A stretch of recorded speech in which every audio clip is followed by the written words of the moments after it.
A quiet street. A frightened girl. 3 boys closing in, smirking, ready to make her pay for her mother's rulings.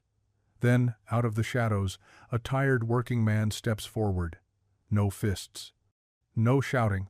Just one calm question that stops them cold. Do your mothers know where you are right now? The thugs scatter. But that one moment of courage sparks something bigger, whispers through the town, dangerous retaliation, and a fight that could destroy 2 families, or heal them. As secrets rise and enemies close in, one mother must face her pride, one father must protect his daughter, and 2 children dare to dream of a family they never thought they'd have. But when power, prejudice, and fear collide, can a single question really change everything? Before we get into the story, comment below where in the world you are watching from today. The autumn wind sent copper leaves skittering across the sidewalk as Emily Hayes shifted her backpack higher on her shoulders. Main Street stretched before her, shop windows catching the afternoon sun, but something cold crawled up her spine. She'd felt it since leaving school, that prickle between her shoulder blades that meant eyes were watching. Her sneakers scraped against concrete as she picked up her pace. The library, Peterson's Hardware. Each familiar storefront passed in a blur while her heart hammered against her ribs. "Hey, Hayes," the voice came from behind, casual but loaded with menace. Emily's stomach dropped. She recognized that drawl Tyler Briggs, whose father sat on the town council. His 2 shadows would be with him. They always were. She kept walking, fingers white-knuckled around her backpack straps. "I'm talking to you." Tyler's footsteps quickened. "Your mom thinks she's real important, doesn't she?" The alley beside Murphy's Deli yawned open to her left. Before Emily could react, rough hands shoved her sideways into the narrow space between buildings. Her shoulder hit brick, sending sharp pain down her arm. Tyler blocked the entrance, his buddies flanking him. Jake Morrison cracked his knuckles, while Pete Sawyer picked at his teeth with a dirty fingernail. All 3 wore matching smirks that made Emily's skin crawl. "My brother's doing 6 months because of your mother." Tyler stepped closer, his breath reeking of cigarettes and energy drinks. Community service for a little fun with some spray paint. She called it vandalism and destruction of property. That's what it was. Emily's voice came out smaller than she wanted.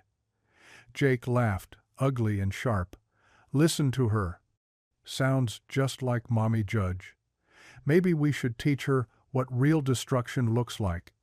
Pete kicked an empty can, sending it clattering deeper into the alley. Emily's backpack scraped against the wall as she pressed herself against the bricks. Her mouth went dry. 3 of them. One of her. The street felt miles away, even though she could still hear cars passing. "Your mom needs to learn she can't just, 'Everything all right here?'" A new voice cut through Tyler's threat.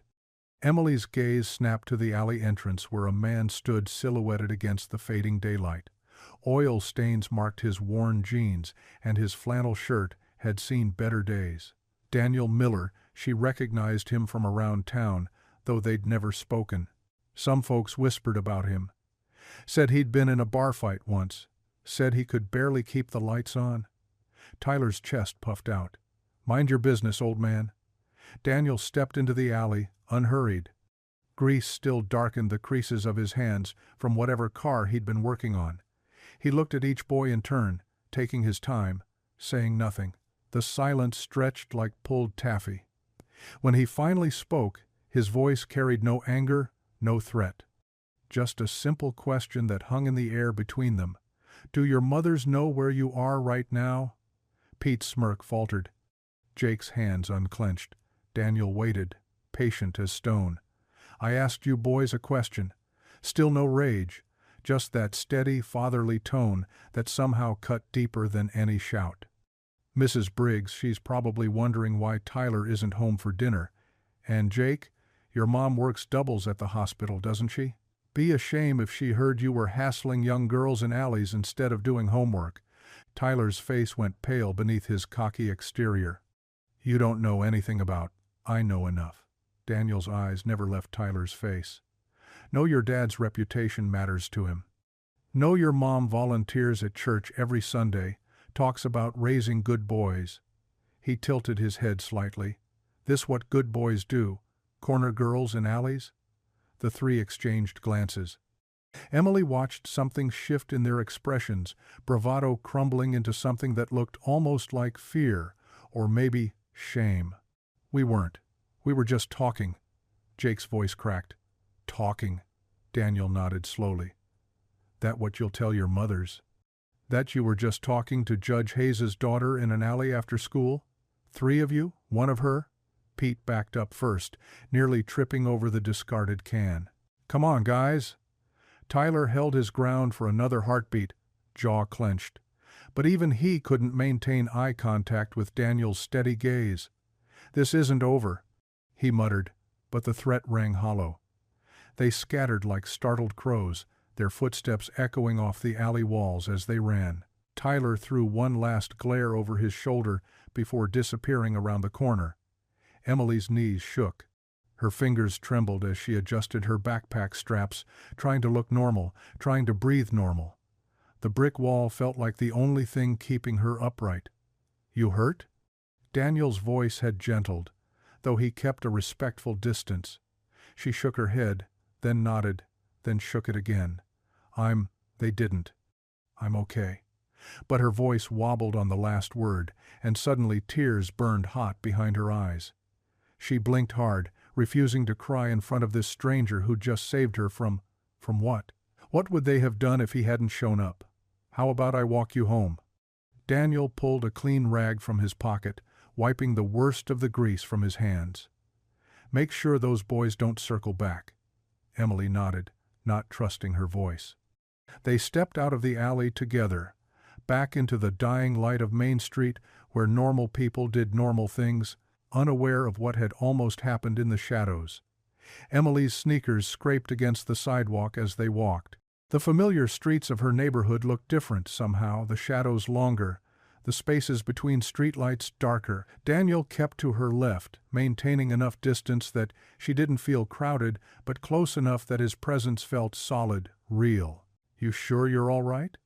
His voice carried genuine concern without prying. Yeah. The word came out small. She cleared her throat. Yes, thank you. They passed Mrs. Chen's flower shop, its windows already dark. The sweet smell of roses lingered in the air. Emily's hands still shook slightly, so she shoved them into her jacket pockets. History or English? Daniel asked suddenly. What? Your favorite subject. Figured you might want to think about something else for a bit. Despite everything, Emily felt the corner of her mouth twitch upward. English. I like stories. My Lily's the same way. She's 10, reads everything she can get her hands on. Last week she tried to convince me that staying up past bedtime was educational if she had a book. Did it work? What do you think? A gentle humor colored his words.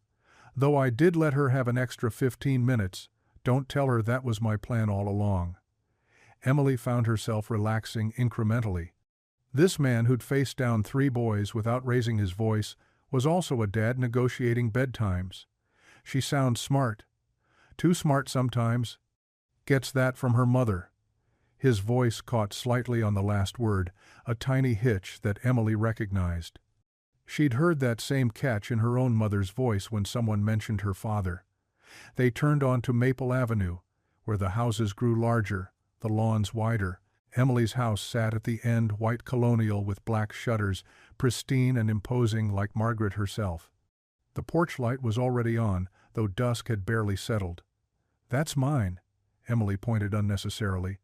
Daniel nodded, slowing his pace. Nice place. The front door flew open before they reached the walkway. Margaret stood framed in the doorway, still in her court clothes, charcoal blazer, pressed slacks, every hair in place despite the long day. Her eyes went wide, then narrow, taking in Daniel's oil-stained clothes and Emily's pale face. Emily? Margaret descended the porch steps quickly, her heels clicking against the wood. What happened? Who is this? Mom, I'm okay. Ma'am. Daniel stopped at the edge of the property, hands visible and relaxed at his sides. I'm Daniel Miller. Your daughter had some trouble with a few boys after school. I happened to be passing by." Margaret's arm went around Emily immediately, pulling her close. "What kind of trouble?" The words tumbled out of Emily in a rush. "Tyler Briggs and his friends. They cornered me in the alley near Grove Street, and they were saying things about you and your cases, and one of them got really close, and I thought. She gulped air. "But then Mr. Miller showed up, and he didn't even yell at them or anything. He just asked if their mothers knew where they were, and they ran away." Margaret's expression cycled through alarm, anger, and something else, calculation maybe. Her judge face, Emily called it privately. "The Briggs boy? And Pete Lawson and Jake Summers." Emily pressed closer to her mother's side. "They said they were going to teach me about destruction." Margaret's jaw tightened. Her gaze shifted to Daniel, assessing. Emily knew that look too, the one her mother used in court when weighing testimony. "Thank you, Mr. Miller." The words came out measured, professional. "I appreciate you stepping in. Any decent person would have done the same. Perhaps?" Margaret's tone suggested she doubted that. "Still, I'm grateful." An awkward silence settled between them. Emily felt the tension radiating from her mother's body, saw the way Margaret positioned herself slightly between Emily and Daniel. She'd heard the whispers too about the bar fight 2 years ago, about Daniel's money troubles, about him working 2 jobs just to keep afloat. "Mom, he was really, Emily." "Go inside." Margaret's voice brooked no argument. "I'll be right there." Emily wanted to protest, but the day's fear still clung to her bones. She squeezed her mother's hand once, then looked at Daniel. "Thank you, really." He nodded, a small smile creasing the corners of his eyes. "Take care." Emily climbed the porch steps slowly, pausing at the door to glance back. Her mother and Daniel stood in the growing darkness, 2 figures separated by more than just the neat lawn. "Mr. Miller," Margaret said, her voice carrying that formal distance she used with difficult witnesses, "I do appreciate what you did today, truly. But I trust this will be the end of your involvement with my daughter." Daniel's expression didn't change, but something flickered in his eyes. "Of course, ma'am.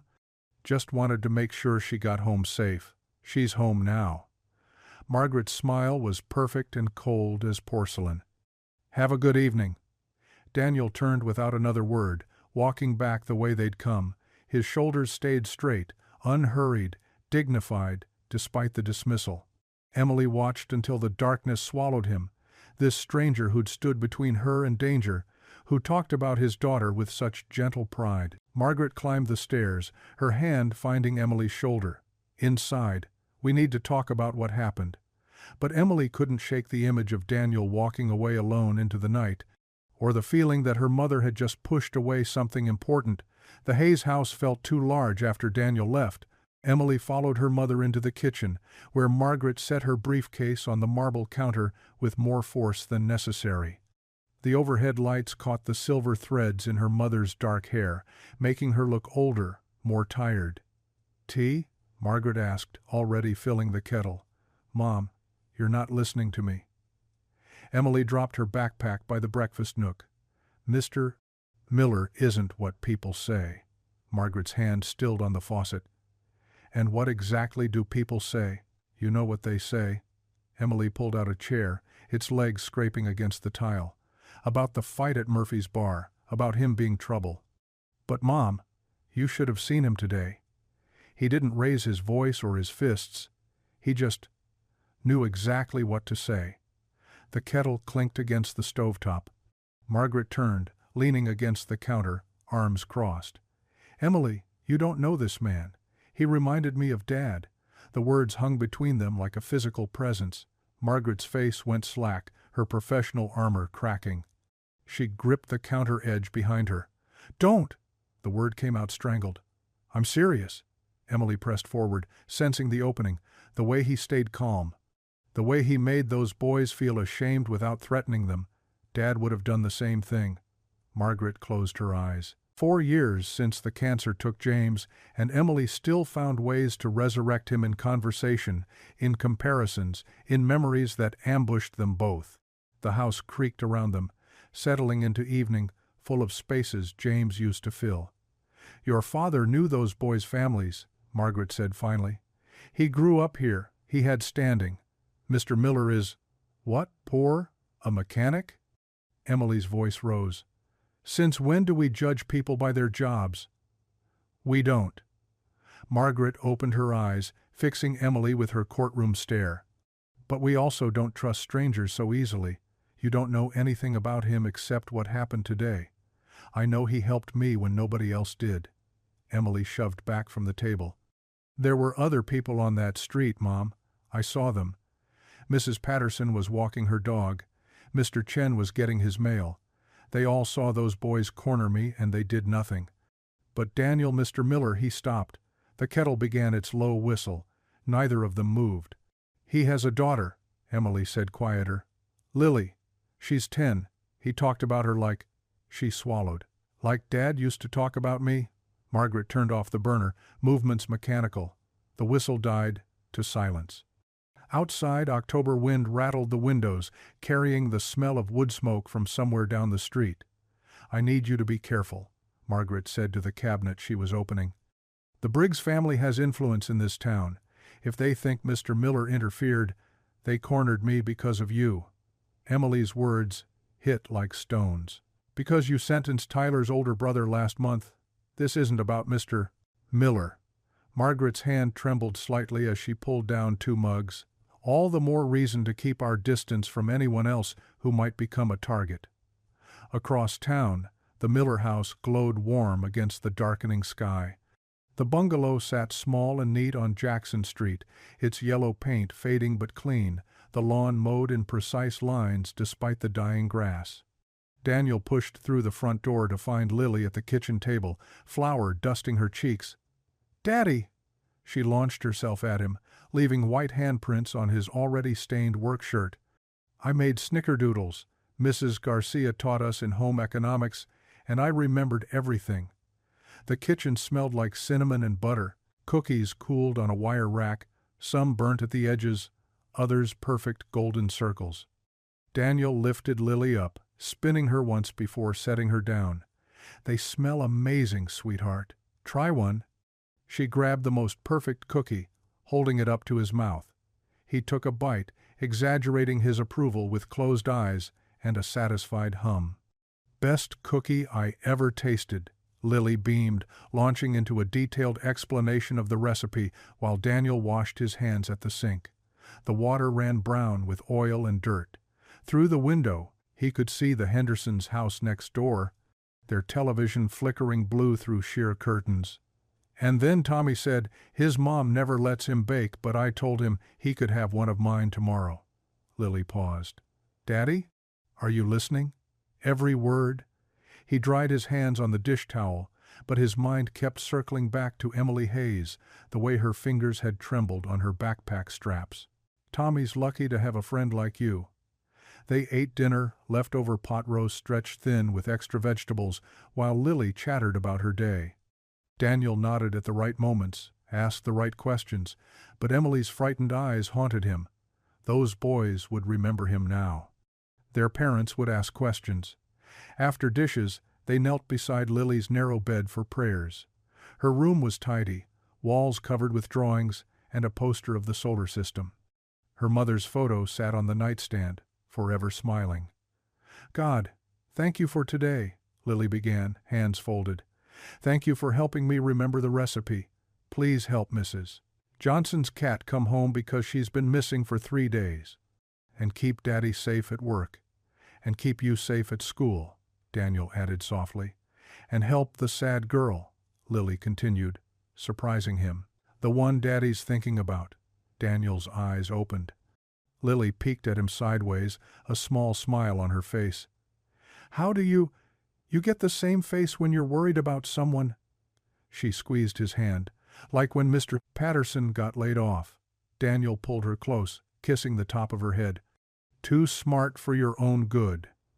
After Lily fell asleep, Daniel sat by the living room window, watching Jackson Street settle into night. Porch lights winked on. Dogs barked their final warnings. He'd lived here 2 years. kept his head down, worked his jobs, raised his daughter. Now he'd stepped into something larger, drawn attention he'd worked hard to avoid. The town had a long memory. They remembered the bar fight, even though he'd been defending a woman from her drunk ex-boyfriend. They remembered the foreclosure on his first house after Sarah died, the medical bills that crushed him. They whispered about the single father who couldn't quite make ends meet. Tomorrow, they'd whisper about him walking the judge's daughter home. Daniel rubbed his face, exhaustion pulling at his bones. But he couldn't regret it. Those boys, the fear in Emily's eyes, he'd make the same choice again. Outside, headlights swept past. The town slept, but Daniel knew morning would bring consequences. It always did. Morning came too bright through Fairfield High's tall windows. Emily kept her head down, moving through the hallways like a ghost, but the whispers followed anyway. Heard she was crying when that mechanic found her. Tyler said she practically threw herself at him, probably made the whole thing up for attention. Each word carved deeper. Emily pressed her back against her locker, fumbling with the combination. 3 lockers down, Tyler Morrison held court with a cluster of students, his voice carrying over the morning chaos. She comes running out of nowhere, right? Grabbing onto this random guy like he's her boyfriend or something. Tyler's laugh was sharp, mean. We were just talking to her about her mom's power trip, and suddenly she's acting like we're criminals. Someone giggled. Another voice added, "My dad says that Miller guy's bad news anyway. Got arrested for fighting." Emily's hands shook as she pulled out her history textbook. The hallway stretched endless, every face a potential enemy. She made it to first period without meeting anyone's eyes. By lunch, the cafeteria felt like a courtroom where she was both defendant and guilty verdict. Emily found an empty table near the windows, picking at her sandwich without tasting it. The usual chatter seemed muted, replaced by sideways glances and cupped hands hiding whispered words. "Mind if I sit?" Amy Chen stood with her lunch tray, nervous but determined. They'd been lab partners last year, not quite friends but friendly enough. Emily nodded, grateful for any ally. Amy sat down, unwrapping her apples slowly. "Tyler's an idiot. Everyone knows he lies about everything." "Not everyone." Emily's voice came out smaller than intended. "The people who matter know." Amy took a careful bite. "My older sister graduated with his brother, says the whole family thinks they own this town." The courthouse stood solid and imposing against Main Street, its limestone columns catching the afternoon sun. Inside, Margaret reviewed case files in her chambers when her assistant knocked. "Councilman Briggs, to see you, Your Honor." Margaret's jaw tightened. "Send him in." Briggs entered like he owned the room, his tailored suit impeccable, his smile practiced. He settled into the chair across from her desk without invitation. "Margaret, good to see you. How's Emily?" "Fine." She kept her voice neutral, professional. "Teenagers." He shook his head with false sympathy. "They dramatize everything, don't they? Tyler came home yesterday with quite a story. Says Emily accused him of threatening her. Is that what he says? Kids being kids, you understand. Boys will tease, girls will overreact." His smile never wavered. "Though I do worry when these misunderstandings involve certain elements of our community." Margaret set down her pen. "Certain elements? That Miller fellow. Bit of a troubled history, I hear. Bar fights, financial problems." Briggs examined his manicured nails. "Not exactly the kind of influence we want around our children. Mr. Miller helped my daughter when she needed it." Of course. Briggs leaned forward slightly. "I'm simply suggesting that in a small town like ours, we must be careful about perceptions, especially those of us in positions of authority. Wouldn't want anyone thinking you're showing favoritism in your rulings. Or worse, that personal situations are affecting your judicial objectivity." The threat hung between them, silk-wrapped but sharp. Margaret stood. "Thank you for your concern, Councilman. I have a full docket this afternoon." Briggs rose smoothly. "Always a pleasure, Margaret. Give Emily my best, And do remember, we're all part of the same community here. Best when we work together." After he left, Margaret gripped the edge of her desk until her knuckles went white. The grocery store hummed with after-school energy. Emily pushed her cart through the cereal aisle, sent by her mother to grab a few things. She reached for a box of granola when a small voice piped up beside her. "You're Emily." A girl with Daniel's dark eyes and a gap-toothed grin stood holding a basket too big for her small frame. "I'm Lily. My dad saved you yesterday," she said it matter-of-fact, like stating the weather. "He does that sometimes. Helps people, I mean." Emily found herself smiling despite everything. "He did help me. Thank you. Want to see something cool?" Without waiting for an answer, Lily pulled a small notebook from her pocket, pages covered in pressed flowers. "I collect them. This one's from behind the school. Mrs. Peterson says it's a violet, but I think it looks more purple than violet, don't you?" They walked together, Lily chattering about flowers and her teacher and the cookies she'd made. Her enthusiasm was infectious, washing away some of the day's poison. In the parking lot, Daniel stood loading bags into his truck bed. He froze when he saw them approaching together. "Daddy, I found Emily." "I see that." He rubbed the back of his neck, that same gesture from yesterday. "How are you doing?" "Better." Emily surprised herself by meaning it. "She likes my flower book," Lily announced, "and she helped me reach the good cereal on the top shelf. The sugar kind you're not supposed to buy?" Daniel raised an eyebrow. Lily's guilty grin made Emily laugh, a real laugh, the first all day. "Busted?" Emily said, and Daniel's worried expression cracked into a smile. "Happens every shopping trip. She thinks I don't notice the Lucky Charms hidden under the bananas." They stood there in the afternoon light, Lily between them describing her plan to start a garden, and for a moment Emily forgot about Tyler's lies and her mother's warnings. This felt easy, normal, like something she'd been missing without knowing it. Margaret set the roasted chicken on the table, steam curling up between them. Emily hadn't stopped talking since she'd come home from the store. "And Lily has this flower collection, Mom. She presses them in this little notebook and knows all their names. She's only 10, but she's so smart and funny and—" "Emily," Margaret's voice cut through gently. "The salad?" Emily passed the bowl, barely pausing. Daniel was there too. He didn't even get mad when Lily tried to sneak sugary cereal. He just smiled and, "That's enough about the Millers."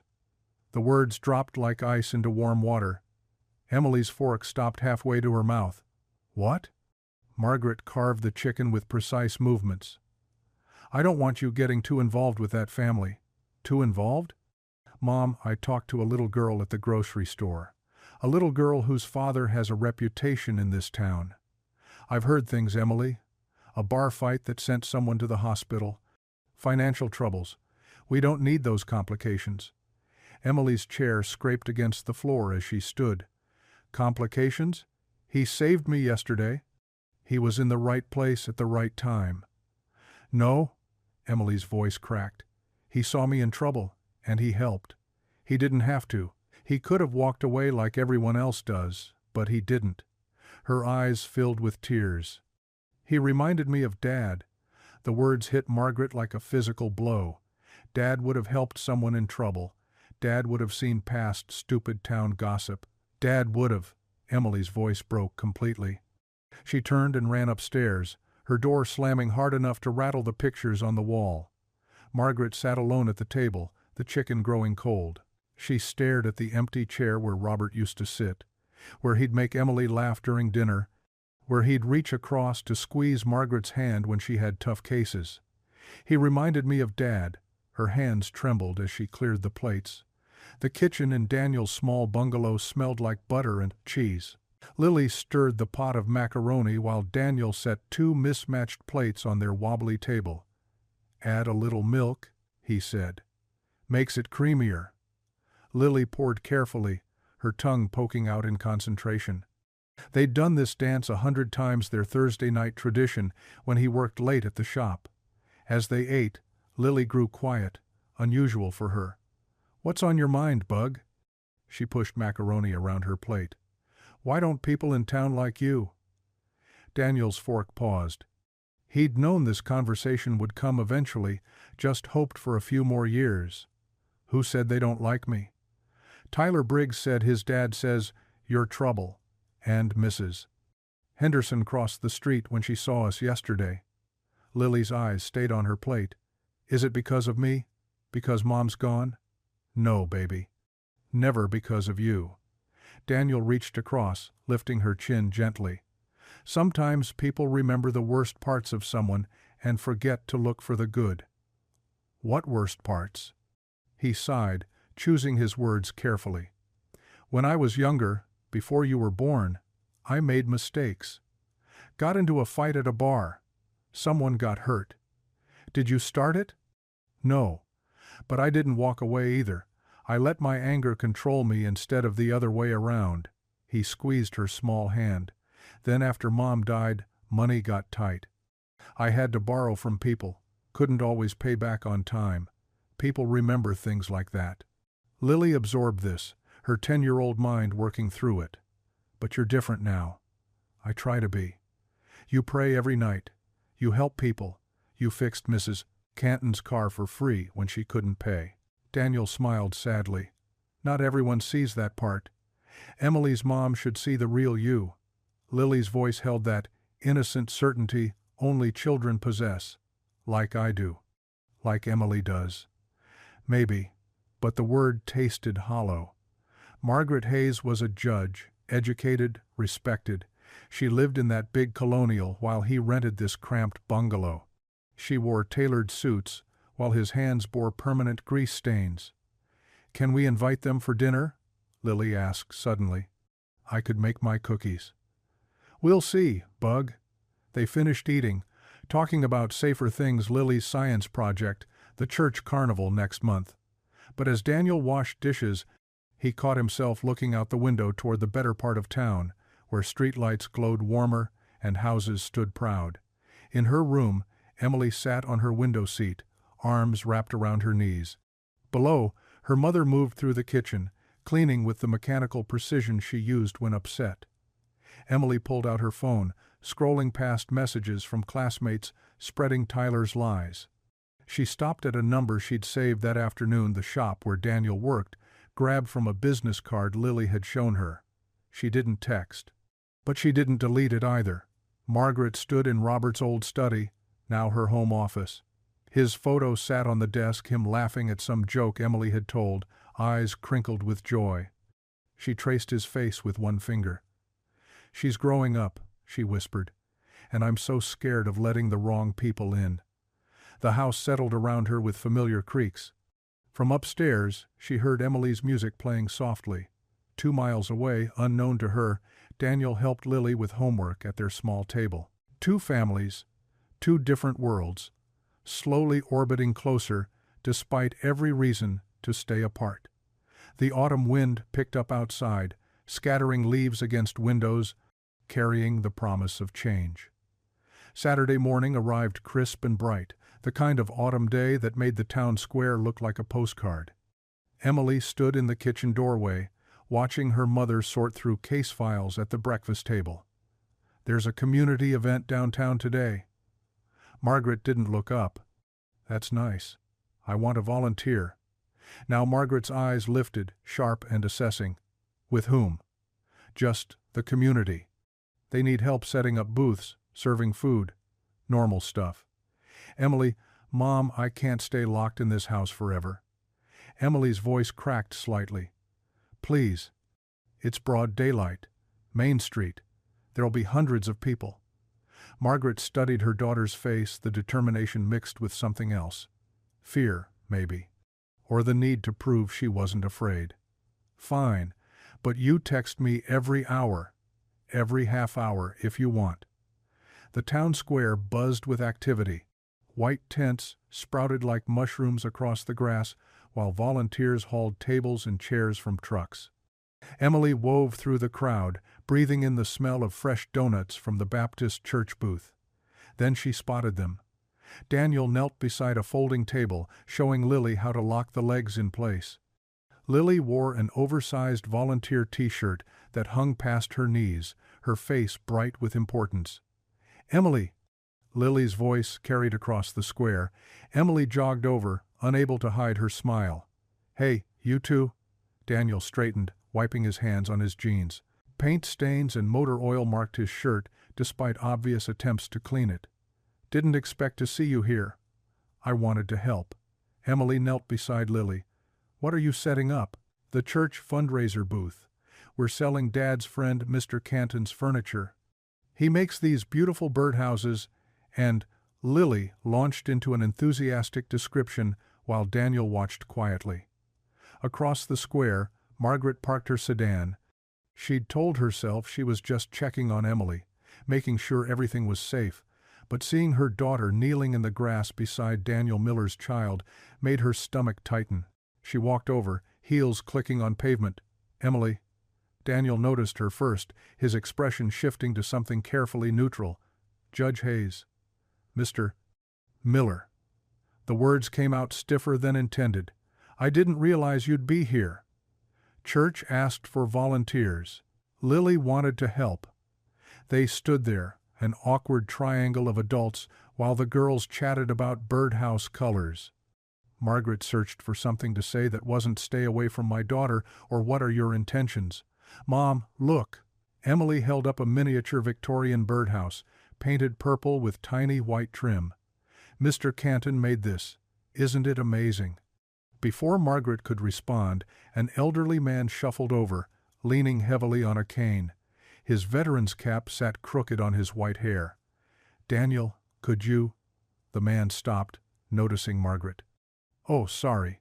Didn't mean to interrupt." "No problem, Frank." Daniel touched the man's elbow gently. "What do you need?" Nothing. Just—" Frank's voice dropped. "Nobody wants to buy from an old fool's booth. Been sitting there an hour. Not one person stopped." Margaret watched Daniel's face change, saw something tender surface. "You're not an old fool," Daniel said firmly. "You served 2 tours in Vietnam. You raised 3 kids after Beth passed. You taught half this town how to tie fishing flies. Nobody remembers that stuff." "I do." Daniel squeezed Frank's shoulder. "Tell you what, let Lily help at your booth. She could sell ice to Eskimos. And she's been dying to learn about those fishing flies." Lily bounced up immediately. "Can I, Dad? Please?" Frank's eyes misted. I'd like that." As Lily dragged Frank toward his booth, chattering about fishing even though she'd never held a pole, Margaret felt something shift in her chest. Daniel hadn't just helped, he'd preserved the old man's dignity while doing it. "That was kind," she said quietly. Daniel shrugged. "Frank's good people. Just lonely since his wife died." They watched Lily arrange Frank's handmade flies on the table, treating each one like treasure. Emily joined them, listening intently as Frank explained the different patterns. For a moment, the square felt peaceful, safe. Then a bicycle rolled past, slow and deliberate. Tyler Briggs, one of the 3 boys from the alley. He didn't stop, didn't speak, just stared at Emily and Daniel with cold eyes before pedaling away. The temperature seemed to drop 10 degrees. Margaret's hand found Emily's shoulder instantly. "We're leaving." "Mom." "Now."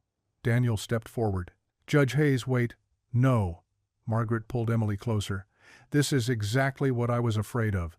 That evening, after the tents were down and the square emptied, Margaret stood on Daniel's small porch. She'd driven there after dinner, after Emily had gone to her room in tears. Daniel opened the door, not surprised to see her. "We need to talk," she said. He stepped aside, letting her in. The living room was clean but worn, mismatched furniture, toys in a basket, crayon drawings stuck to the refrigerator. "Where's Lily?" "Sleeping. Long day." Margaret didn't sit. "You need to stay away from Emily." Daniel's jaw tightened. "Because of Tyler Briggs?" "Because being near you puts her in danger." "Being near me?" Daniel's voice stayed level, but his eyes flashed. "Lady, your daughter was cornered before I ever showed up. The danger was already there. But now they're focused on you too. On both of us." "I didn't choose this." Daniel stepped closer, not threatening but firm. Trouble came to us both. Those boys targeted Emily because of who you are, what you do. I just happened to be there. If you hadn't gotten involved, they would have hurt her. The words hung between them, stark and true. Is that what you wanted? For me to walk past? Pretend I didn't see? Margaret's shoulders sagged. No. Of course not. Then what do you want from me? I can't unsave your daughter. Can't pretend my kid hasn't made friends with her. Can't make those boys forget what happened. The silence stretched. Somewhere upstairs, Lily coughed in her sleep. They'll retaliate, Margaret said finally. The Briggs family doesn't forget slights. I know. So what do we do? Daniel met her eyes steadily. We protect our kids, both of them. Together or separate, but we protect them. Margaret studied him, this mechanic with grease-stained hands who'd stood between danger and her daughter without hesitation, who'd given an old veteran dignity with a few words. Together then, she said quietly. God help us both. Monday morning arrived cold and gray. Daniel helped Lily into her jacket, checking her backpack for the third time. Dad, it's all there, Lily laughed. Lunch, homework, library book. Just making sure. He ruffled her hair.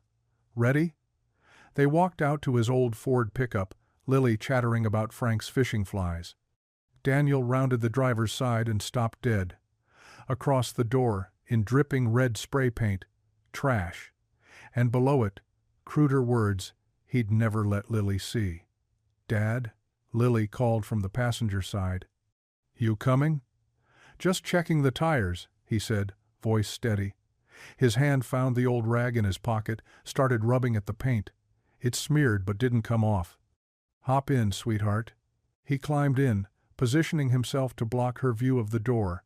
The engine coughed to life. Why are you sitting funny? Lily asked. Pulled something at work yesterday. The lie tasted bitter. Tell me more about those flies Frank showed you. Lily launched into descriptions of peacock feathers and elk hair while Daniel drove his knuckles white on the steering wheel. At the school, he made sure to park so she'd exit away from the vandalized door. Love you, Dad. She kissed his cheek and bounded toward the entrance. Love you, too. Once she disappeared inside, Daniel grabbed the steel wool and solvent from his toolbox. 20 minutes of hard scrubbing in the school parking lot, ignoring curious stares from other parents. The paint came off eventually, but shadows of the words remained, ghost letters on worn metal. Across town, Margaret pushed eggs around her plate while Emily glared over her orange juice. He's not a criminal, Mom. I never said he was. You treat him like one. Emily's fork clattered down. Dad would have liked him. Margaret's chest tightened. Don't. It's true. Dad always said to judge people by their actions, not gossip. Remember? Your father didn't have to worry about the Briggs family. Dad stood up to bullies. That's what you told me. Emily's eyes blazed. But now when someone else does it, you push them away? Margaret set down her coffee cup carefully. It's not that simple. It never is with you. Emily grabbed her backpack. Everything has to be complicated. Can't just say thank you to the man who saved me. Emily, the door slammed. Margaret sat alone in her pristine kitchen, her daughter's words echoing. Outside, the morning sun struggled through clouds, casting long shadows across the floor. That afternoon, Emily waited by the elementary school gates. She'd walked there instead of heading straight home, knowing Daniel would come for Lily. The Ford pulled up, and she saw him notice her immediately. His face shifted surprise, then something like resignation. Lily burst from the school doors. Emily! She ran over, backpack bouncing. What are you doing here? Wanted to thank your dad again for yesterday. Frank sold 12 flies after you helped him. Really? Lily beamed. Dad, did you hear? Daniel climbed out slowly. Up close, Emily noticed red scratches on his hands, like he'd been scrubbing something hard. That's great, baby. His eyes stayed on Emily, cautious. Your mom know you're here? Before Emily could answer, a familiar SUV rounded the corner, Margaret behind the wheel, scanning the pickup zone. Her gaze locked onto Emily standing with the Millers. The SUV pulled up smooth and controlled. Margaret stepped out, professional blazer perfect despite the long day. Emily. Just the one word, but it held volumes. I walked here to say thank you, Emily said quickly. For yesterday. Frank was so happy. Margaret's eyes moved to Daniel, then down to Lily, who'd grabbed Emily's hand without thinking. Something in the judge's face softened, just a fraction. Mr. Miller, she said. Judge Hayes. They stood there, a strange tableau, two girls holding hands, two adults trying to navigate dangerous waters. Other parents streamed past, collecting their children, pretending not to stare. We should go, Margaret said finally. Mom, can't I? Emily. Lily tugged on Daniel's jacket. Can Emily come over sometime, please? Daniel looked at Margaret. She looked back. Neither spoke, but something passed between them, an acknowledgement of the mess they'd been dragged into, willing or not. We'll see, Margaret said carefully. It wasn't a yes. But it wasn't a no either. Emily squeezed Lily's hand before letting go. See you tomorrow at school? Promise, Lily said. The two families separated, climbing into their vehicles. Daniel watched Margaret's SUV pull away, Emily looking back through the rear window. In his rearview mirror, traces of spray paint shadow still marked his door. Dad? Lily asked. Why does everyone act so weird? Daniel pulled into traffic, choosing his words. Sometimes adults make things harder than they need to be. That's dumb. Yeah, he agreed, thinking of Margaret's guarded eyes, of Emily's fierce defense of him at breakfast she didn't know he'd learned about from a friend who overheard. Sometimes it really is. The afternoon sun finally broke through the clouds as they drove home, but Daniel couldn't shake the feeling that darker weather was coming. Saturday morning brought crisp air and golden light to the farmer's market. Daniel handed Lily a canvas bag as they walked past the first stalls, breathing in the smell of fresh bread and apple cider. Remember, we need carrots for the pot roast tomorrow. And apples for pie? Lily asked hopefully. We'll see what our budget says. They moved through the crowd, Daniel nodding to familiar faces who nodded back, some warm, others cooler. Lily darted ahead to the apple stand, then stopped suddenly. Dad, look who's here. Emily stood by the Honeycrisp display, examining her phone like she'd just gotten an important text. Her surprise looked practiced. Oh, hi, Lily. She tucked the phone away. Fancy running into you. Daniel's mouth twitched. Fancy that. Mom's at the courthouse, Saturday hearings. Emily shrugged, too casual. Thought I'd grab some apples. We're getting apples too. Lily grabbed Emily's hand. Help me pick good ones? Emily glanced at Daniel, who sighed but nodded. The vendor, Mrs. Chen, watched them with interest as Lily dragged Emily to the bins. This one? Lily held up a perfect red apple. Daniel lifted it, turning it slowly in the light, squinting through an imaginary jeweler's loupe. Good color.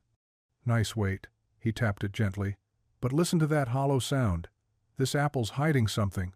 Lily giggled. Dad, it's just an apple. Just an apple?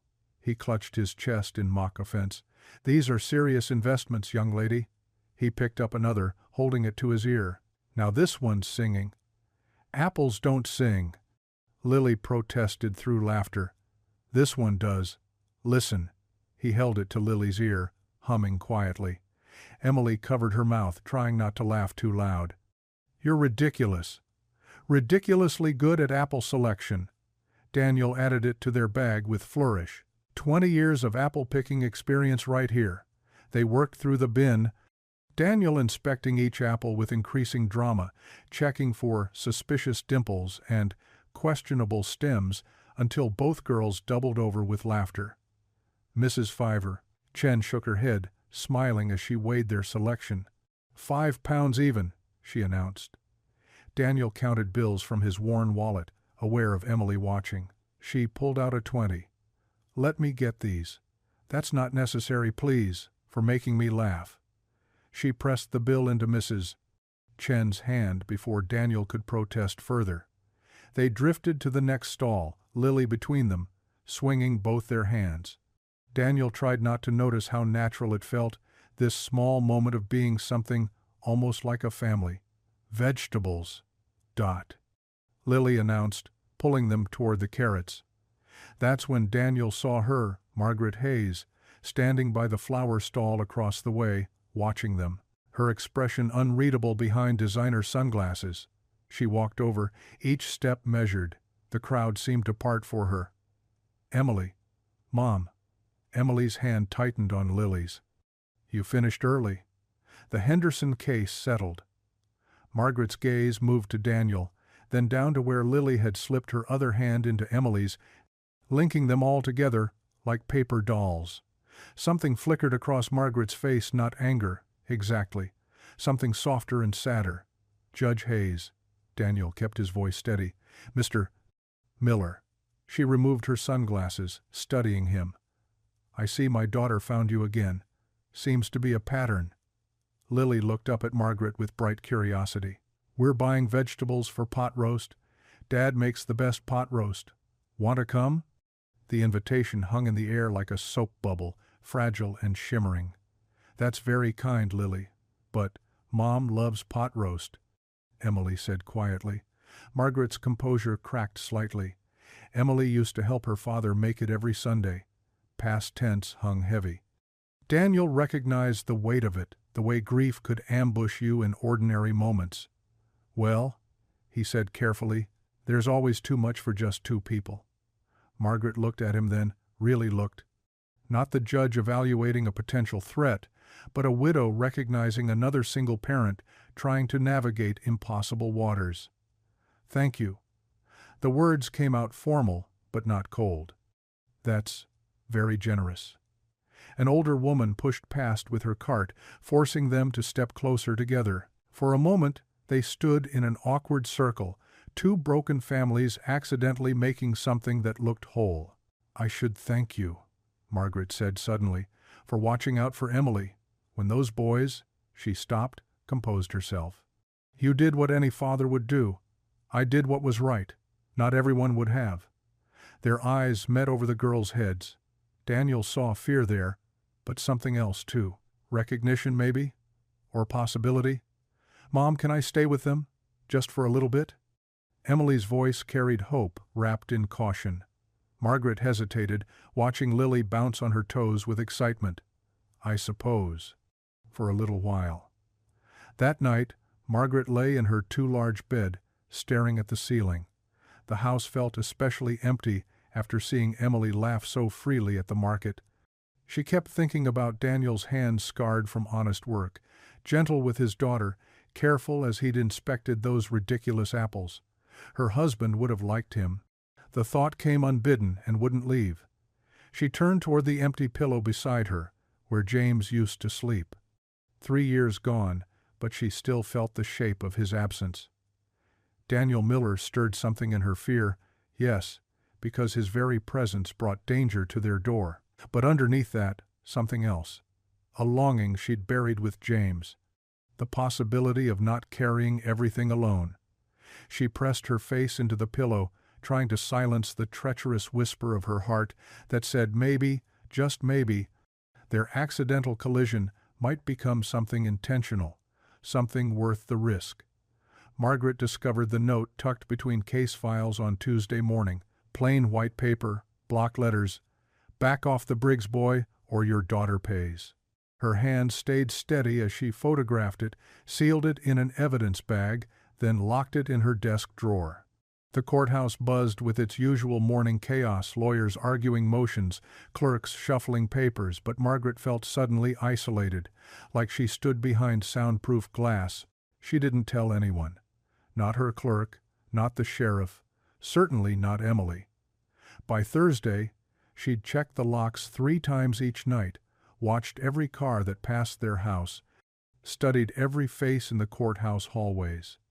When Emily asked to have Lily over after school, Margaret's first instinct was no, just for homework help, Emily pleaded over breakfast. She's struggling with fractions. Since when do you tutor? Since I made a friend who needs help. Emily's voice carried an edge. Mom, I can't live in a bubble. Margaret wanted to say, yes, you can. You must. Instead, she heard herself agreeing. 1 hour. That's all. The girls sprawled across the living room floor, textbooks and worksheets scattered between them. Margaret watched from the kitchen, pretending to review briefs, while Emily explained how to find common denominators. See? You multiply both parts by the same number. Emily moved the pencil across the page with patience Margaret hadn't seen before. Lily bent close, tongue poking out in concentration. So, 12/4 becomes 3? Exactly. You've got it. Lily beamed, and something in Margaret's chest loosened. This was what Emily needed: normal friendship, simple afternoons, the chance to be more than the judge's daughter. The doorbell rang. Margaret's hand went to her phone, thumb hovering over 911. Through the peephole, she saw Daniel, still in his mechanic's coveralls, oil stains on his hands despite obvious attempts to clean them. She opened the door but didn't step aside. Mr. Miller. Judge Hayes. Here for Lily. Of course. Neither moved. Behind them, the girls giggled over something, their voices bright as birdsong. She's doing well with the fractions, Margaret said finally. Emily's a good teacher. More silence. Daniel shifted his weight, and Margaret caught herself noticing the tired lines around his eyes, the way late afternoon light caught the silver threading through his hair. Would you like to come in? The invitation surprised them both. Daniel stepped into the foyer, careful not to track dirt on the polished hardwood. The house felt formal, all clean lines and expensive furniture, nothing like his cluttered rental with its mismatched chairs and Lily's artwork covering every surface. Margaret closed the door, glanced toward the living room where the girls remained absorbed, then turned back to Daniel. Her voice dropped low. Someone left a note. About the Briggs case. Daniel's expression hardened. Threatening? Anonymous. Slipped into my files at the courthouse. You report it? Evidence bag, locked drawer. She crossed her arms. I won't be intimidated out of doing my job. Nobody's saying you should be. He kept his voice equally quiet. But these people, Briggs and his crowd, they don't play by courthouse rules. I'm aware.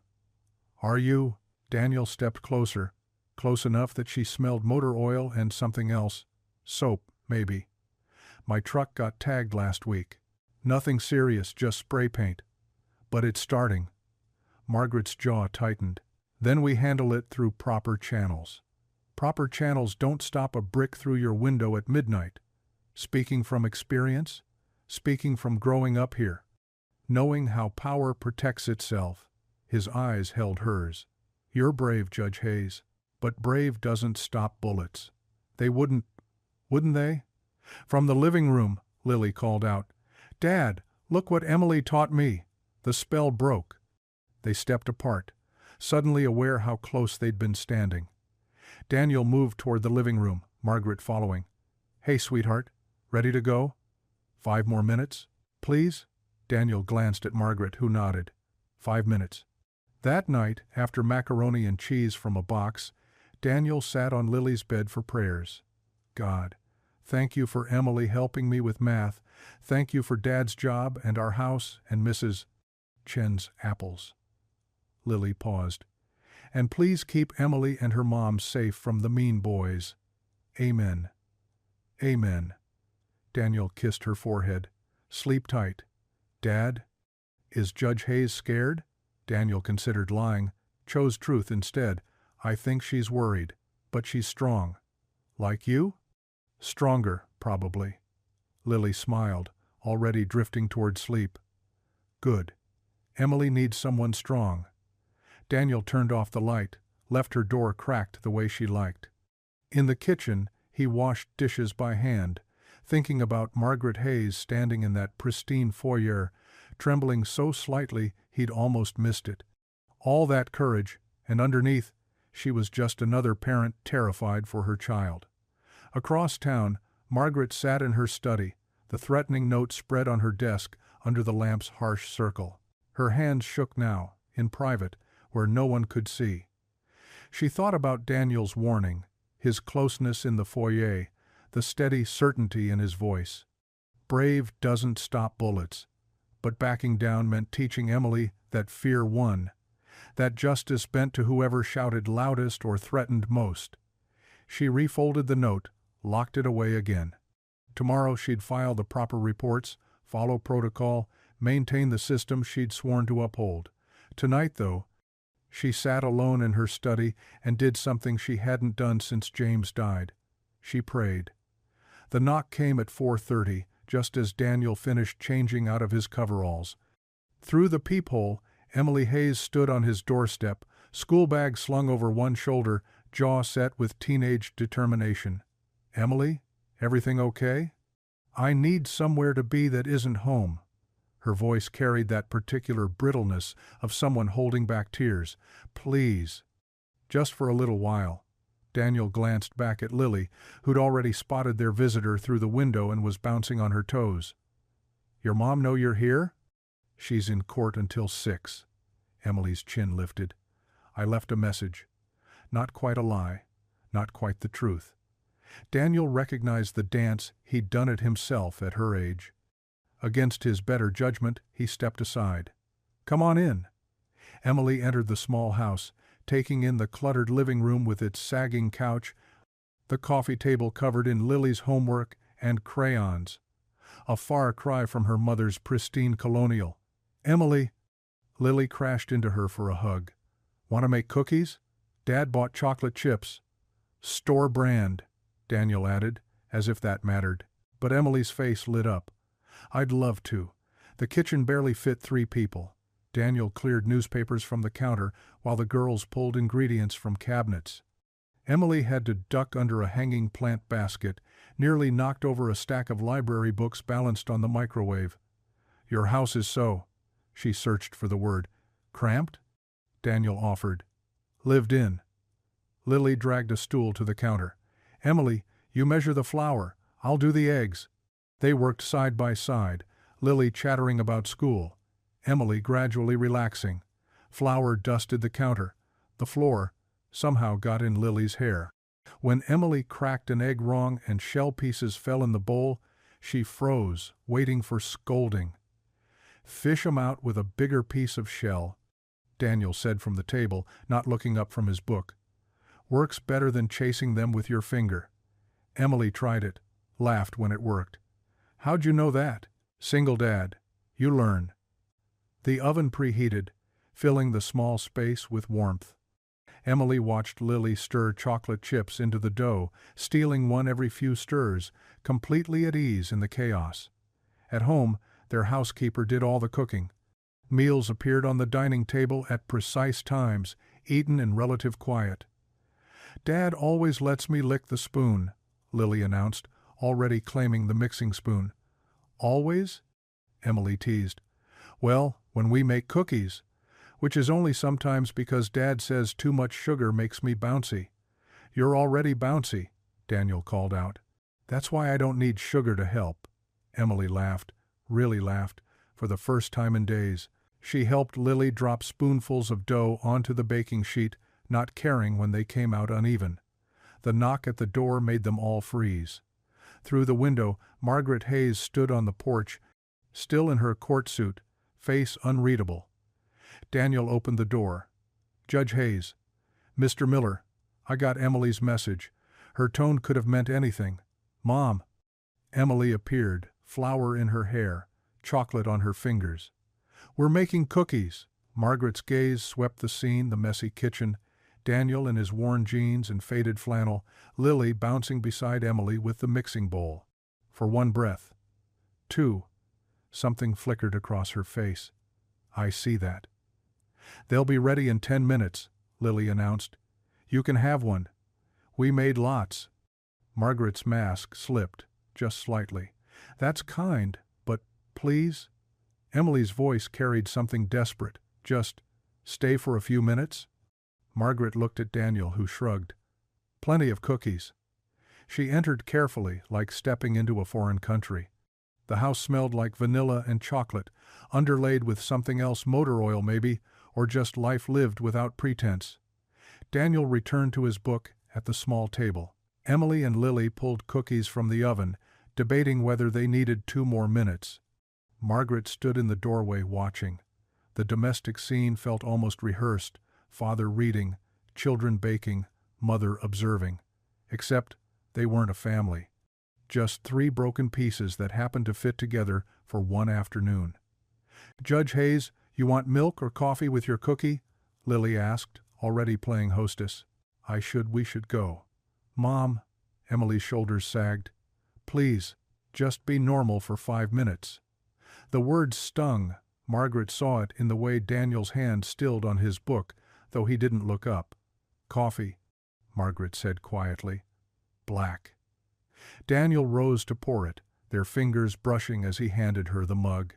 His hands were rough, calloused, steady. They ate cookies standing in the too small kitchen. Lily got chocolate on her nose. Emily tried to clean it off, both girls dissolving into giggles. Daniel watched from the corner, something soft and sad in his expression. Margaret felt it too, the ache of what could be, what couldn't be, what they were all too damaged or proud or scared to reach for. "We should go." This time Emily didn't protest. At the door, Lily hugged Emily tight. "Come back tomorrow?" "Maybe," Emily said, glancing at her mother. In the car, silence stretched between them until Emily couldn't hold it anymore. "Why can't we have dinners like that?" Margaret's hands tightened on the wheel. "Just talking and laughing and being together without everything being so formal and quiet and," Emily's voice cracked, "like when Dad was alive." Margaret drove in silence, each word a small wound. At home, Emily fled to her room. Margaret sat in her pristine kitchen, staring at nothing. Daniel stood at his window, watching their taillights disappear. Lily hummed behind him, packing leftover cookies into a container. Emily's mom looked sad, Lily observed. "Yeah, maybe she needs more friends." Daniel turned from the window. Dangerous territory, letting himself care about Margaret Hayes and her daughter. People like them didn't mix with people like him, not really. Today proved that Margaret looking around his house like she'd stumbled into another world. Still, he thought about Emily's laugh, genuine and free. About Margaret's fingers brushing his, the way she'd said, "Coffee black," like surrendering something. "Dad, can they come for real dinner sometime?" Daniel looked at his daughter, all hope and innocence. "We'll see, sweetheart." But he already knew he was in too deep to pull back now. The town hall smelled like old coffee and wood polish. Daniel crouched behind the podium, tightening connections on the ancient PA system that squealed every time someone got too close to the microphone. He'd volunteered for the repair to earn a few extra dollars, not to get caught in local politics. "Order, please." Mayor Thompson tapped his gavel, though the room barely held 30 people. Small-town democracy in action. Daniel tested the last wire, ready to slip out the side door, when Councilman Briggs stood. The man's suit cost more than Daniel made in a month. "I'd like to address the elephant in the room." Briggs paused for effect. "The concerning pattern of harsh sentences coming from our local judiciary." Margaret sat 3 rows from the front, spine straight, face neutral. Emily fidgeted beside her. "Some might say," Briggs continued, voice carrying perfectly through Daniel's repaired system, "that certain judges have forgotten their role is to serve the community, not persecute good families over minor youthful indiscretions." The room shifted uncomfortably. Everyone knew Briggs meant his son's upcoming hearing. A judge who can't remain impartial, who lets personal vendettas cloud their judgment, perhaps shouldn't preside over cases involving prominent citizens. Margaret's jaw tightened, but she stayed silent. Protocol demanded it. Daniel's hands stilled on his toolbox. Through the gap beside the podium, he saw Emily's face flush with anger, saw Margaret's knuckles white in her lap. After all, Briggs smiled, shark-like, we wouldn't want anyone thinking our justice system has been compromised by bias. The word hung in the air like an accusation. Daniel stood. He didn't plan it. one moment kneeling with his tools, the next walking into the center aisle. Heads turned. "Excuse me." His voice came out steady, though his heart hammered. Briggs turned, irritation flashing across his face. "Mr. Miller, this is a town meeting, not a repair shop." "You're right. And at town meetings, citizens get to speak." Mayor Thompson looked uncertain. "Well, technically, I've lived here 12 years. Daniel moved forward, past the rows of familiar faces. "Been in Judge Hayes' courtroom twice. Once for a speeding ticket, once for that bar fight everyone still talks about." Whispers rippled through the crowd. "Both times, she treated me fair. Didn't matter that I was nobody special, didn't have connections or a fancy lawyer. Just looked at the facts, applied the law." He stopped in the main aisle, addressing the room rather than Briggs directly. "That's not bias. That's integrity. Mr. Miller," Briggs's voice dripped condescension, "I hardly think someone with your background understands the complexities." "My background?" Daniel turned to face him fully. "You mean being a single father working 2 jobs? Or the part where I've watched Judge Hayes treat everyone rich, poor, connected, nobody exactly the same?" Emily made a small sound. Might have been pride. Margaret remained frozen, staring at Daniel like she'd never seen him before. "Your son cornered a 16-year-old girl, made threats. That's not youthful indiscretion, Councilman. That's assault." Gasps echoed through the hall. Briggs's face flushed purple. "How dare you? Same way you dare stand there and attack an honest judge because she won't give your boy a free pass." Lily, sitting with Mrs. Chen from next door, started clapping. Just soft little pats of her small hands, but in the silence they rang like thunder. Others joined. Not everyone, some sat rigid with disapproval, but enough. Enough to make Briggs step back, enough to make Mayor Thompson tap his gavel. "Perhaps we should table this discussion." Daniel gathered his toolbox and headed for the door. As he passed Margaret's row, their eyes met. Something unspoken passed between them, gratitude maybe, or recognition, or just the shock of being defended by someone unexpected. Outside, the October air bit sharp and clean. Daniel loaded his tools into the truck, hands shaking slightly. What had he done? Briggs wouldn't forget this. The whole town would be talking by morning. "Mr. Miller." Margaret stood behind him, Emily hovering by the hall door. "Judge Hayes. That was—" She paused, searching for words that wouldn't come. "Thank you. Just said what was true." Still. She wrapped her arms around herself against the cold. Not many would have. Emily approached, eyes bright. "That was amazing.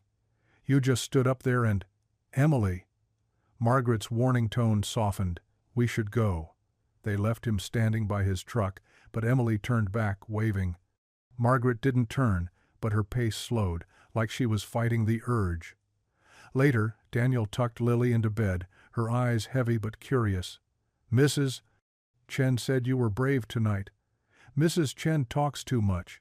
She said you stood up for what's right," Lily yawned. "That's what you always tell me to do." Daniel smoothed her hair. "Yeah, baby, it is. Do you like Emily's mom?" The question caught him off guard. She's a good judge." "That's not what I asked. Too smart, his daughter. Too much like her mother had been." "Go to sleep, Lilybug." She curled into her pillow, but smiled. "I think she likes you too." After Lily slept, Daniel sat on his front step looking at the stars. For years he'd focused only on work and Lily, never letting himself want more. Tonight, defending Margaret, seeing her surprise and Emily's admiration, something long dormant stirred in his chest. Across town, Margaret sat on her porch despite the cold. The house felt too quiet, too empty. She replayed Daniel's words, the way he'd stood there unafraid, defending her when he had nothing to gain and everything to lose. Her late husband would have liked him. The thought came unbidden, unwelcome, undeniable. Emily appeared with a blanket and hot tea. They sat together, mother and daughter, looking at the same stars Daniel watched. "He's a good man, Mom." Margaret sipped her tea, tasting possibilities and complications in equal measure. Yes, she admitted to the darkness, he is. Daniel's headlights swept across his driveway 2 nights later, illuminating chaos where order had been. Red paint dripped down his front door like blood. The wooden railing he'd repaired last month lay splintered. Terracotta shards from Lily's flower pots, the ones they'd planted with marigolds last spring, scattered across the porch like broken teeth. "Stay in the truck, baby." But Lily had already seen. Her face pressed against the window, eyes wide. The paint spelled it out crude and clear: keep out of Hayes' business. Daniel walked the perimeter first, checking for danger, before returning to help Lily down. She clung to his leg, trembling. Who did this? Nobody important. Inside, he locked the door, checked every window. The house felt violated even though they hadn't gotten in. Lily sat at the kitchen table, still in her coat, watching him move through their space like a soldier securing territory. "Daddy?" "Yeah, baby. Is God mad at us?" The question hit harder than any vandalism could. Daniel knelt beside her chair, taking her small hands. "Why would you think that? Bad things keep happening. Maybe we did something wrong. Maybe I didn't pray hard enough, or—" "No." He pulled her close, feeling her shake against him. "God's not mad. Sometimes people do mean things. That's on them, not God." But even as he said it, doubt crept in. Where was God when his little girl trembled in fear? Where was protection for those who tried to do right?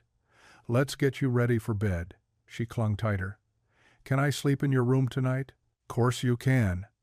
The next morning at school, Emily overheard Brett Briggs holding court by the lockers. Should have seen the mechanic's face when he got home. Jake's brother drove by, said he just stood there staring like an idiot.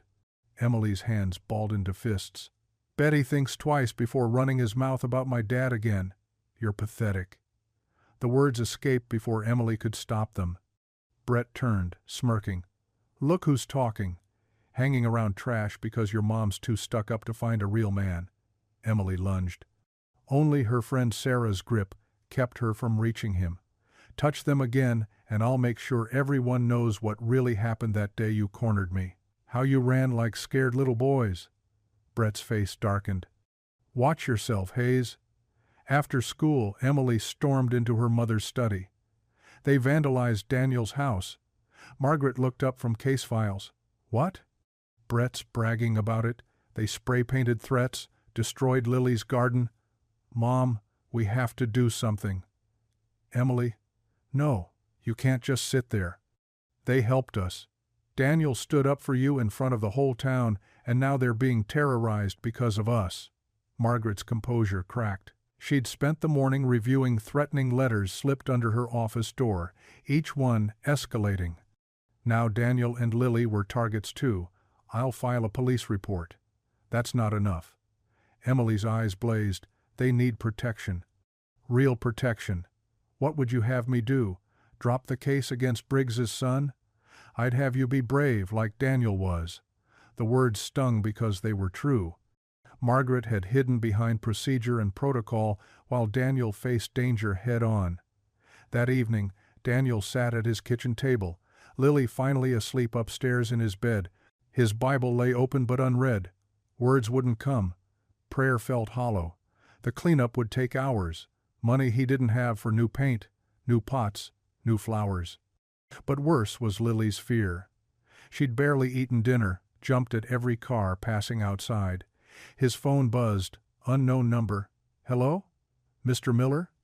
"This is Margaret Hayes." He straightened. "Judge. I heard about. I'm sorry. This is my fault." "No, ma'am. Bully's gonna bully." "That's not on you." Silence stretched between them. "I want to help. All due respect, but I don't need charity." "It's not—" She paused. "Daniel, please, let me at least pay for repairs. We'll manage. Your daughter shouldn't have to manage. She should feel safe." The words hit their mark. Daniel rubbed his face, exhaustion settling into his bones. "I don't know if I can keep her safe here." The admission hung between them. "You're thinking of leaving?" Might be best. Town's made up its mind about me. Now this. Running won't solve. Easy to say from your big house with your security system, hurt silence. He immediately regretted the words. I'm sorry. That wasn't fair. No, you're right.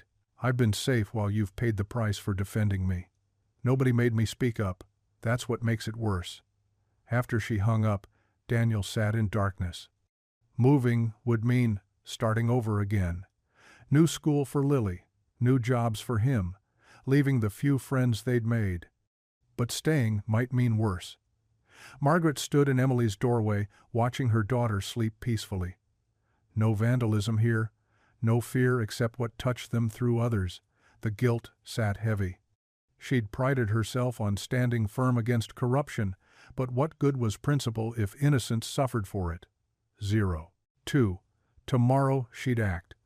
Not just reports and procedures, but something real, something that might cost her everything she'd built. But tonight, both families went to bed with heavy hearts, aware that darkness had found them and dawn might bring no relief. Daniel's truck idled in the school parking lot, exhaust misting in the cold morning air. His eyes tracked every movement, teachers arriving, parents dropping off kids, a maintenance worker emptying trash bins. Daddy? Lily sat small in the passenger seat, backpack clutched to her chest. Yes, sweetheart? Are you coming in with me? The question twisted his gut. His 10-year-old daughter, asking for an escort into her own school. Just making sure everything looks good first. She nodded, understanding too much for her age. Dark circles shadowed her eyes. She'd woken 3 times during the night, each nightmare worse than the last. There's Sarah's mom. He pointed to a familiar minivan. And Mr. Peterson setting up the crossing sign. All normal. Lily's grip on her backpack loosened slightly. You got your lunch? Yes. Homework? In my folder. Good girl. He came around to open her door. I'll be right here at 3:15. Promise? Promise. She hugged him fierce and quick, then hurried toward the entrance. Daniel waited until she disappeared inside before driving away, checking his mirrors more than necessary. Emily noticed Lily immediately during first period. The younger girl sat hunched at her desk 2 rows over, barely participating in the history lesson she usually loved. When the teacher turned to write on the board, Emily tore a corner from her notebook. She sketched quickly a cartoon sun with ridiculous sunglasses and a huge grin. Below it, sunny days ahead. She folded it small, waited for the right moment, then flicked it onto Lily's desk. Lily glanced up, confused. Emily mouthed, "Open it."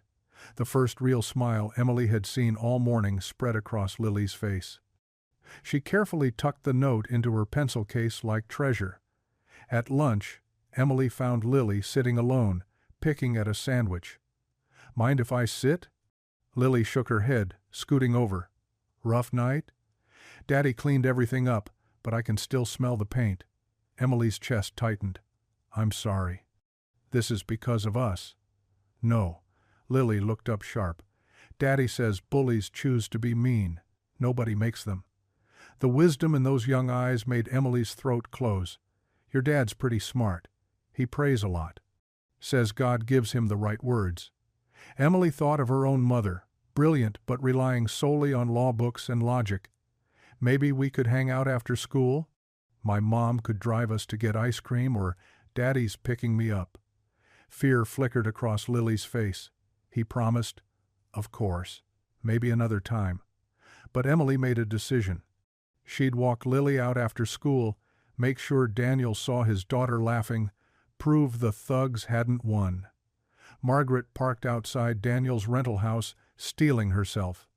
The vandalism looked worse in daylight red paint splashed across white siding, broken pottery scattered like accusations. She found him on his knees, scrubbing at a particularly stubborn streak of paint. His work shirt was soaked with sweat despite the cool air. "You need better solvent." He jerked upright, nearly dropping the brush. "Judge Hayes." "Margaret, please." She gestured at the mess. Hardware store sells graffiti remover. Works better than whatever you're using. I'll keep that in mind. They stood awkwardly, the damage between them more than paint could show. I never meant for this. I know. Let me finish. Her voice carried courtroom authority. My battles at court, my refusal to bend, I believed I was standing for justice, but not if innocent people pay the price. Daniel set down his brush, really looking at her for the first time. Not the polished judge, but a woman carrying guilt like stones. Been thinking about leaving. The admission came quiet. Found a job posting in Madison. Friend from Army days runs a shop there. Margaret's composure cracked. You can't. Can't protect Lily here. Last night she asked if God was mad at us. What kind of father lets his little girl think that? The kind who's being tested unfairly. Fair doesn't matter when she's scared. If you leave, they win. Margaret stepped closer, passion replacing propriety. Every bully who ever intimidated someone into silence wins. Every corrupt official who counted on good people giving up wins. Easy to say when it's not my child waking up screaming? She finished his thought. You're right, but running won't stop her nightmares. It'll just teach her that fear makes decisions. Daniel's shoulders sagged. Every word true, every word a weight. Then, what do I do? Before Margaret could answer, familiar laughter echoed down the street. Emily and Lily walked together, the older girl's arm protective around the younger. Despite exhaustion, despite fear, Lily was giggling at something Emily said. The adults stood frozen, watching their daughters approach. Mom? Emily's surprise shifted to understanding. You came to help, I offered. Mr. Miller prefers to handle things himself. That's dumb. Emily's bluntness made Lily giggle again. Sorry, but it is. We're practically family now. The word hung in the air. Family. Lily ran to Daniel, wrapping herself around his legs. Emily made me laugh 5 times today. She drew me pictures. Daniel's hand found his daughter's head, gentle and protective. He looked at Margaret, something shifting in his expression. Graffiti remover, you said? I'll drive you to get some. Margaret's offer came quick. All of us. The girls can pick out new flowers for the garden while we're there. Can we? Lily's eyes went wide. Daniel hesitated. Pride warred with practicality, isolation with acceptance. Emily squeezed Lily's hand. We could get those purple ones you liked at the farmer's market. The simple gesture, one child comforting another, decided everything. All right. Daniel nodded slow. But I'm paying. We'll discuss that in the car. As they gathered themselves for the impromptu trip, neither adult spoke what both recognized. Their children's resilience demanded they find their own. Margaret set the 4th plate with hands that trembled slightly. The dining room hadn't hosted guests since the funeral reception 3 years ago. Mom, you're going to wear a hole in the floor. Emily watched from the doorway, just making sure everything's ready. You already adjusted that fork twice. The doorbell saved Margaret from responding. Emily rushed to answer before her mother could overthink the evening further. Lily, Mr. Miller. Emily's genuine delight carried through the house. Come in, come in. Daniel stood on the threshold holding a casserole dish, Lily clutching a small bouquet of wildflowers they'd picked walking over. Hope mac and cheese is okay. Daniel shifted the dish awkwardly. Lily insisted we bring something. It's perfect. Margaret appeared, having composed herself. Lily, those flowers are beautiful. Daddy helped me pick them. Lily held them out. The yellow ones are happy flowers. The simple description loosened something in Margaret's chest. The dining room felt too formal at first. Daniel sat carefully, like the chair might break. Lily's eyes went wide at the matching china, the cloth napkins. This is fancy, she whispered to Emily. Too fancy. Mom went overboard. I can hear you both. But Margaret smiled, the tension easing fractionally. Silence stretched as they passed dishes. Lily's fork clinked against her plate. Daniel cleared his throat. Margaret reached for her water glass. Then Lily giggled. "What's funny, sweetheart?" Daniel's voice held gentle curiosity. "Emily's making faces at me behind her napkin. I am not." But Emily's grin gave her away. "You totally are." Lily giggled harder. She crossed her eyes. "Mature, Emily. Very mature." Margaret tried for stern, but warmth crept through. Someone had to break the weird quiet. Emily shrugged. "We were all sitting here like strangers." "We kind of are strangers," Lily said thoughtfully, then brightened. "But not scary strangers. Good strangers who are becoming not strangers," Daniel chuckled. "That's one way to put it." The ice broke properly after that. Lily chattered about school, an art project involving dinosaurs made from egg cartons. Emily complained about her history teacher assigning weekend essays. Normal dinner conversation, except for the undercurrent of something healing. "Mr. Miller," Margaret ventured as they finished the main course, "Emily tells me you were in the military?" "Army. Did my 4 years. Came home. Brief, factual, but not closed off. My husband always regretted not serving. Said he felt he'd missed something important. Different kinds of service." Daniel's voice stayed gentle. "From what I hear, he served this community pretty well." Margaret's breath caught. "You knew Richard?" "Fixed his car once or twice. Good man. Always asked about other people's families, remembered names. He had that gift." Margaret's fingers found her wedding ring, still worn on her right hand now.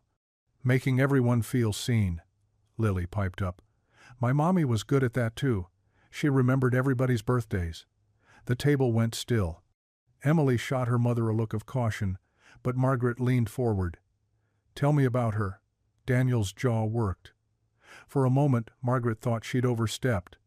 Then his shoulders relaxed. "Sarah, kindergarten teacher, sweetest soul you'd ever meet." His voice went soft with memory. "Got sick when Lily was 3. Fought hard, but Daddy says she's with the angels now." Lily's matter-of-fact tone held no tragedy, just truth. "She makes sure they laugh up there. I'm sure she does." Margaret's voice came out thick. "Is that what happened to Emily's daddy? The angels needed him?" Emily reached over, squeezed Lily's hand. "Something like that. Heart attack." Margaret supplied quietly. 3 years ago next month. At his desk reviewing briefs. They said he never felt anything. Mom found him." Emily's words dropped like stones. "Came home from court early." Daniel's eyes met Margaret's across the table. The specific sharp edge of that kind of discovery, the image that never fully faded. "Lily was my anchor." His admission came low. "After Sarah, this little girl needing breakfast, needing stories, needing normal, saved me from drowning. Emily kept me functional." Margaret matched his honesty. "Teenage grief is so raw, so demanding, no room for me to collapse when she needed stability. But you wanted to. Not a question. Every day for 6 months." Their eyes held. Understanding without pity, recognition without judgment. "That's when Daddy started praying more," Lily announced. "He said God was the only one awake at 3 in the morning. 3:14, Daniel corrected softly. "Always woke at 3:14 those first months. 2:47 for me." Margaret's confession surprised her. "Richard's time of death." Emily pushed back from the table abruptly. "Mom, can Lily and I be excused?" "I want to show her my room." Margaret nodded, recognizing her daughter's emotional limit. The girls escaped upstairs, Lily's chatter fading. Alone, the 2 adults sat with their ghosts. Faith helped? Margaret wasn't sure why she asked. Only thing that did. Well, that and Lily's complete certainty that Mommy was happy and Daddy would be okay because God promised. Must be nice. That certainty. "You don't believe?" "I believe in law, justice, measurable things." She paused. "Richard believed enough for both of us. Maybe that's enough." They cleared plates together, moving around each other with careful courtesy. In the kitchen, Daniel washed while Margaret dried, domestic rhythm replacing conversation. "Mom?" Emily appeared in the doorway, Lily behind her. "This is the first time." She stopped, blinking hard. First time what, sweetheart? First time this house felt alive. In years. Margaret's hand stilled on the dish towel. Before she could respond, Emily had crossed the kitchen, wrapping her mother in a fierce hug. Thank you, Emily whispered. Over her daughter's shoulder, Margaret saw Daniel helping Lily with her coat. He met her eyes, nodded once.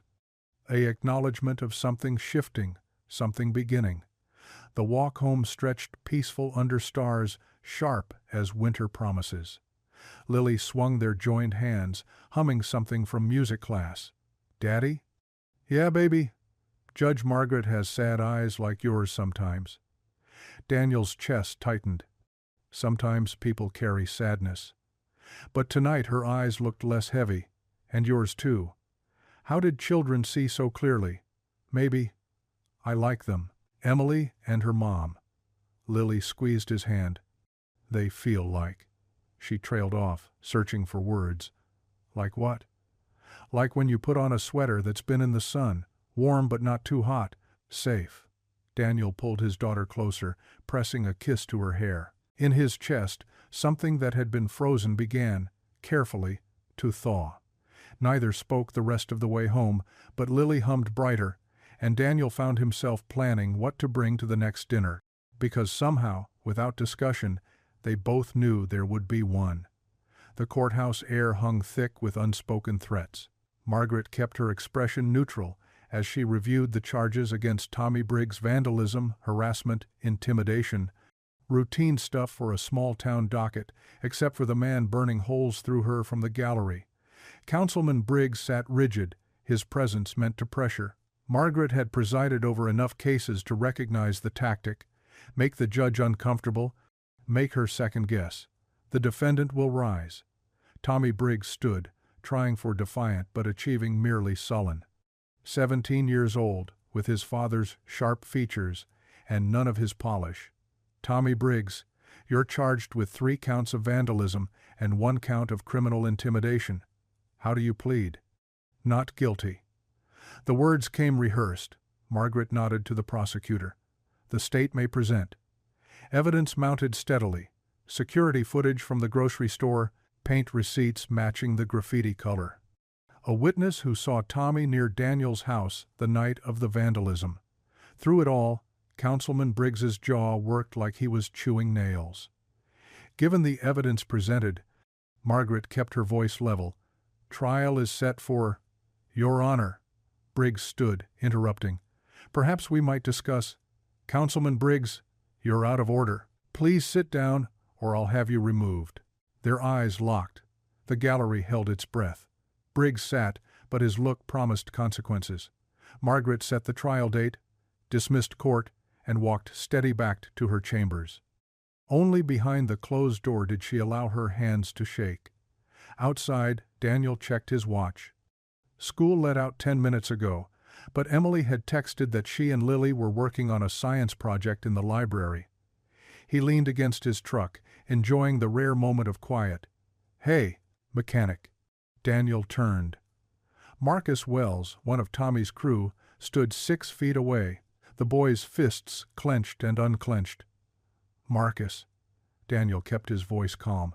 You ruined everything. The words came out strangled. Tommy's going to jail because of you. Tommy's facing consequences for his choices. You turned the judge against us. Made her think, I didn't make anybody think anything. Marcus stepped closer.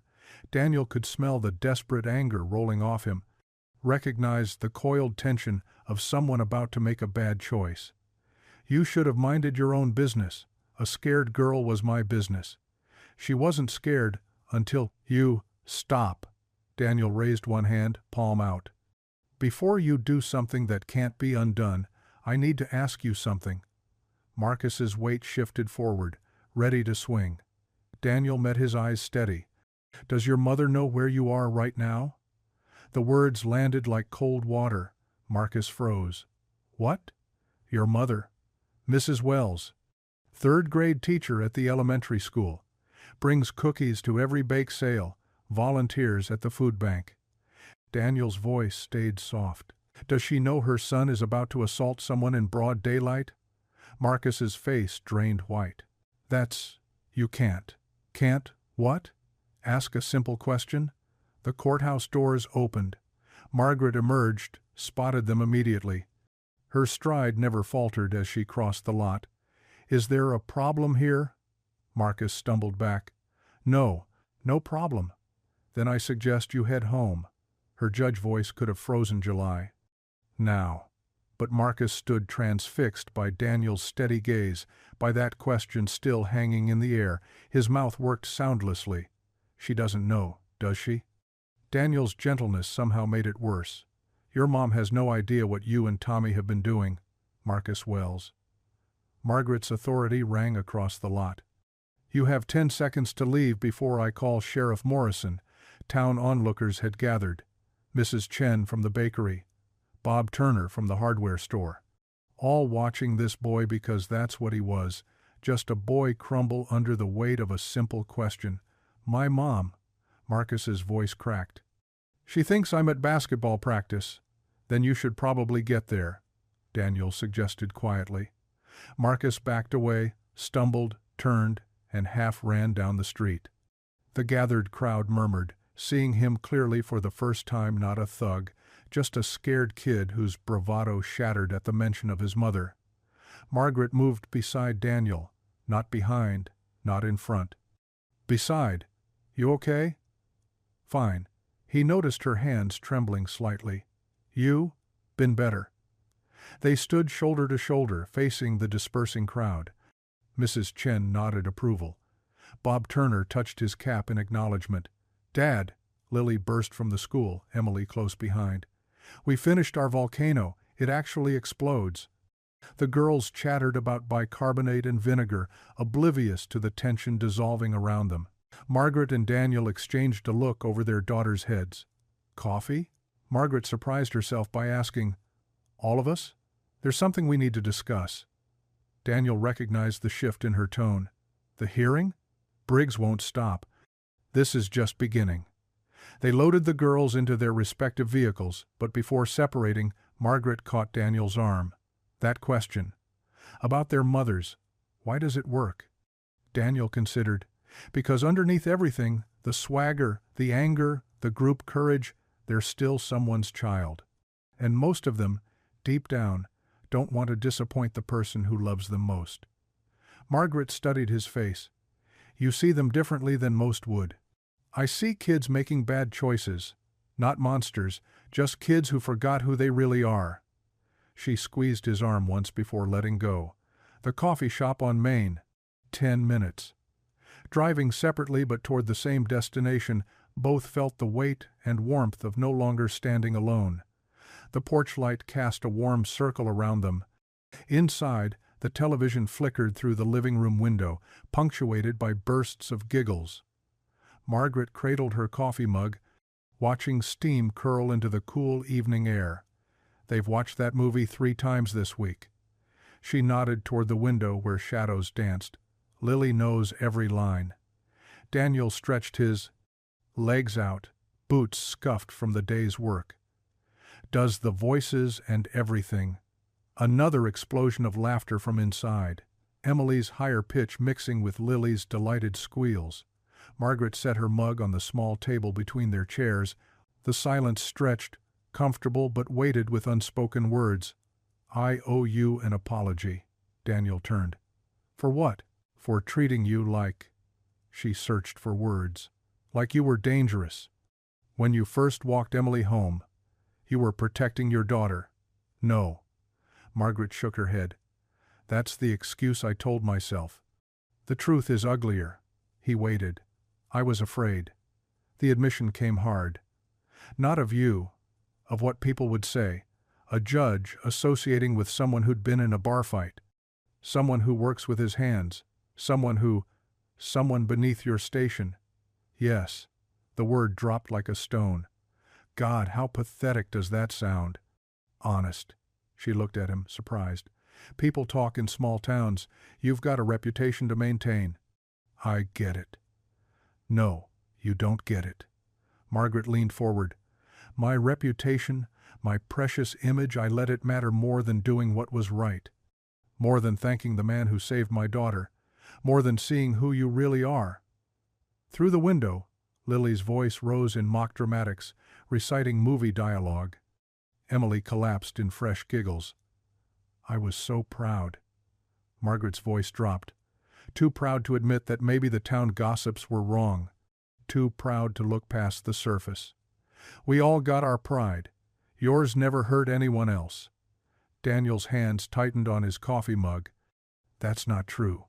She waited. "The night they vandalized our place. When Lily asked if God was mad at us," his voice roughened, "I couldn't answer her. Couldn't tell her everything would be okay. Daniel, I nearly gave up." The words came fast now. "Started packing that night. Boxes in the garage, looking at apartment listings 2 towns over, ready to run." "What stopped you?" "Lily." A ghost of a smile touched his lips. "Found her in her room at midnight, kneeling by her bed, praying for me, for my faith to come back, for us to be brave." Margaret's throat tightened. This 10-year-old kid praying for her faithless father, asking God to make me strong enough to stay. He rubbed his face. "How could I leave after that? She's remarkable. Gets it from her mother." Daniel stared at the darkened yard. "Sarah would have liked you.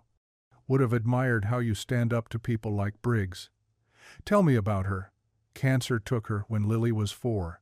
Fast and brutal. 6 months from diagnosis to—" He stopped. "Lily doesn't remember much. Sometimes that's a blessing. Sometimes it breaks my heart." Margaret's hand moved across the small space between their chairs.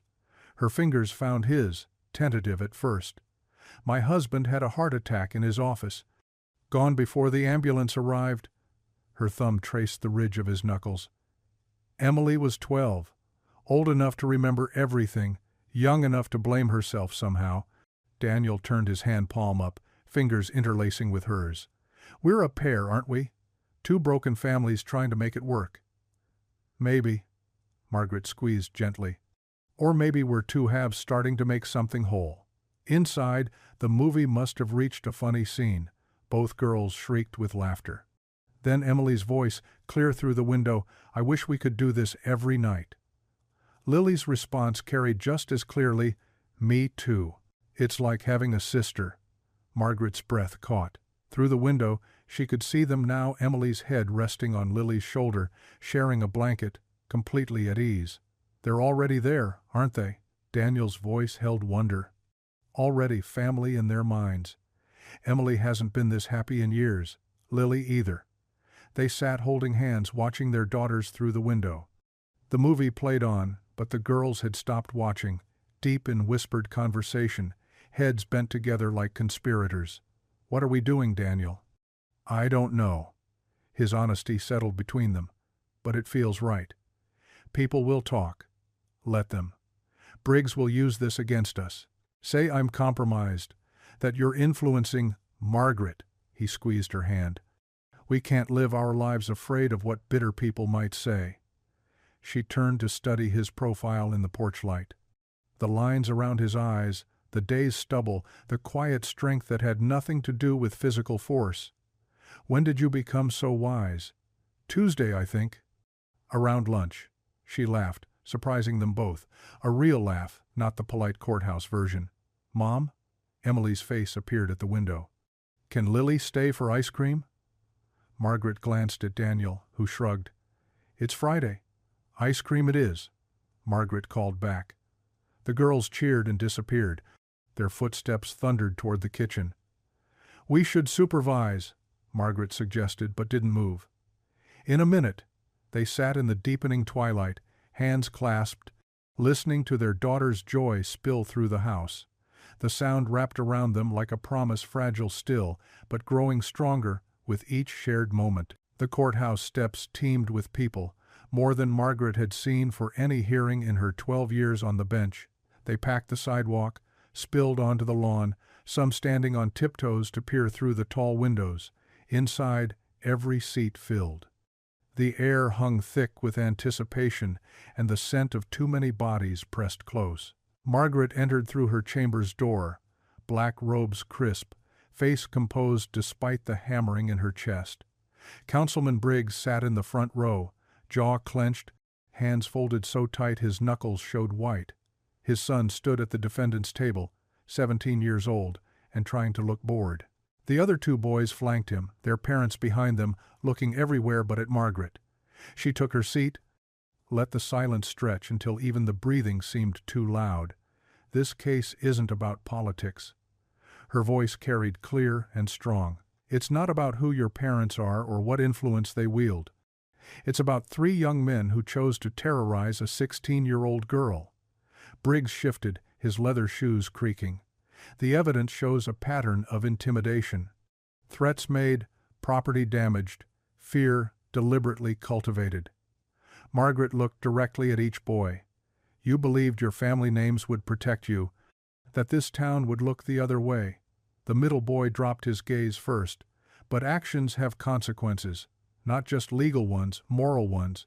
You've damaged more than property. You've broken trust. Created fear where there should be safety. She opened the folder before her, though she knew every word by heart. Michael Briggs, guilty of criminal intimidation and vandalism, sentenced to 200 hours of community service, 1 year probation, and mandatory counseling. Briggs shot to his feet. Your Honor, sit down, Councilman, or I'll have you removed. The courtroom held its breath. Briggs sank back, face purple with rage. Margaret continued with the other 2 boys, similar sentences with variations based on their level of involvement. Fair, measured, focused on rehabilitation rather than pure punishment. You're young enough to learn from this, to become better men than you've shown yourselves to be. That chance is my hope for you. Don't waste it. She struck her gavel once. Court adjourned. The courtroom erupted, voices rising, chairs scraping, reporters pushing forward. Margaret exited through her chambers, hands trembling only now that she was out of sight. Through her window, she watched the crowd surge onto the courthouse steps. Briggs emerged first, reporters surrounding him, his son trailing behind, looking smaller than his 6-foot frame. Then she saw them, Emily and Lily, standing with Daniel near the oak tree. He'd kept them away from the chaos, but close enough to show support. Emily caught her eye and smiled, pride shining in her young face. Margaret changed quickly out of her robes and headed for the side exit. She'd made it 3 steps when she heard the shouting. The 3 boys had cornered Emily and Lily by the memorial fountain. Daniel stood between them, but the boys pressed closer, faces twisted with fresh humiliation from the sentencing. Your mom ruined everything, Michael Briggs snarled at Emily. You think you're safe now? The crowd began to notice, heads turning, voices dropping to whispers. Someone should intervene, but old habits died hard in small towns. Nobody wanted to cross Councilman Briggs. Nobody except Daniel. He didn't raise his voice, didn't ball his fists or puff out his chest. He simply stood straighter, looked each boy in the eye, and asked with devastating clarity, "Do your mothers know where you are right now?" The words rang across the courthouse square, this time not whispered in an alley but proclaimed before the entire town. Michael Briggs faltered. That's not you can't. Do they know? Daniel stepped forward, calm as still water. Do they know their sons are out here threatening girls half their size? Would they be proud? The crowd pressed closer. Mrs. Chen from the grocery, Bob Martinez, who ran the hardware store, teachers, nurses, mechanics, all watching, all listening. My mom's got nothing to do with, the second boy started, everything to do with it. Daniel's voice carried that same fatherly authority that had scattered them before. She raised you, taught you right from wrong. What would she say if she saw you now? Someone in the crowd started filming with their phone, then another, and another. The boys noticed the cameras, the eyes, the weight of the whole town's attention. They'd operated in shadows, relied on fear and silence. But here, in broad daylight, with dozens bearing witness, Michael Briggs stepped back first. Just one step, but it broke something. The other 2 followed, their practiced intimidation crumbling like wet sand. This isn't over, Michael muttered, but even he didn't seem to believe it. Yes, it is. Margaret's voice cut through the murmuring crowd. She'd reached them now, standing beside Daniel, her hand finding his arm. It's over because this town won't tolerate it anymore. A soft clap started somewhere in the back. Then another joined. Not applause exactly, but acknowledgement. Recognition. The town choosing its side. The three boys backed away, their parents appearing now to usher them toward cars. Councilman Briggs glared at Margaret, at Daniel, at the crowd that had finally found its courage. Then he too retreated, his influence shattered by a simple question and the power of collective witness. Margaret kept her hand on Daniel's arm, feeling the tension slowly leave his muscles. Emily and Lily pressed close, safe in the circle of their protection. "Thank you," she said quietly, meant for Daniel alone. He covered her hand with his. "We're in this together now." Around them, the town began to disperse, but something had shifted. The spell of fear was broken. In its place, something stronger was taking root. The maple leaves had turned from gold to deep burgundy by the time Sunday dinners became their tradition. 6 weeks had passed since the courthouse confrontation, and the town had settled into a new rhythm, quieter, kinder somehow. Daniel parked his truck in Margaret's driveway, the engine ticking as it cooled. Lily bounced in her seat, clutching the apple pie they'd baked that morning. "Remember, don't mention the burned edges," Daniel said. "They're caramelized, Daddy." "That's what you said when we made it." He ruffled her hair. "That's my girl." Margaret's front door opened before they could knock. Emily stood there wearing the apron Lily had given her, bright yellow with daisies. "Finally, Mom's been checking the roast every 5 minutes." "I have not." Margaret called from the kitchen, but her voice carried laughter. The house smelled like rosemary and fresh bread. Daniel hung their coats in the hall, noticing how natural the gesture felt now. His jacket beside Margaret's. Lily's bright purple raincoat next to Emily's denim. In the kitchen, Margaret pulled the roast from the oven, her cheeks flushed from the heat. She'd traded her usual severe bun for loose waves, and Daniel caught himself staring. "Perfect timing," she said, smiling at him in that new way, open, unguarded. They moved around each other with practiced ease. Daniel carved the roast while Margaret tossed the salad. Emily set the table the good china that used to gather dust. Lily folded napkins into shapes she'd learned from a library book. "Swans," Emily said. "When did you learn swans?" "Tuesday. Mrs. Patterson at the library showed me." They gathered at the dining table, hands joining naturally for grace. Daniel led the prayer, his voice steady and warm. "Thank you for this food, this home, and these hearts gathered together, for second chances and new beginnings. Amen." "Amen," they echoed. The meal unfolded with easy conversation.